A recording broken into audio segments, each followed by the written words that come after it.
And now here's our featured presentation. Ladies and gentlemen, I'd like to welcome you to today's presentation brought to you by the Society of Decision Professionals, which is entitled Decision Making and Gaining Buy-in in Polarized Times. So, I mean, this is obviously a big issue these days. You can't go, for more than a couple of days without reading some sort of op-ed about how polarized we all are. So how do you deal with this, both in day-to-day life and in business?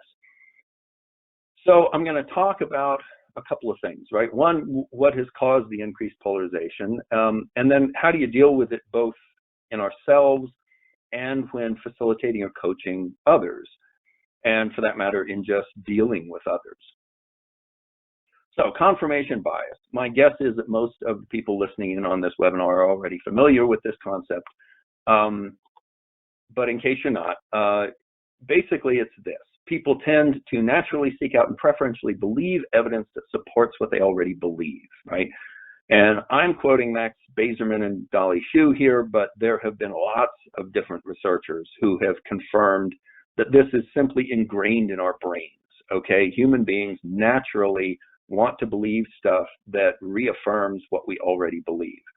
And one of the reasons that I like to quote Bazerman and Hsu is they also found this in their research, which is that not only do people tend to sort of rationalize away or ignore information that contradicts what they already believe, sometimes, a lot of times, it doesn't even register in their minds.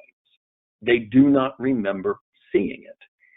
And this is actually even scarier than the rationalization, because you can have a discussion with someone, you can argue with someone who is trying to rationalize away hard evidence, but if they don't even remember seeing the evidence, then it's quite a bit more difficult.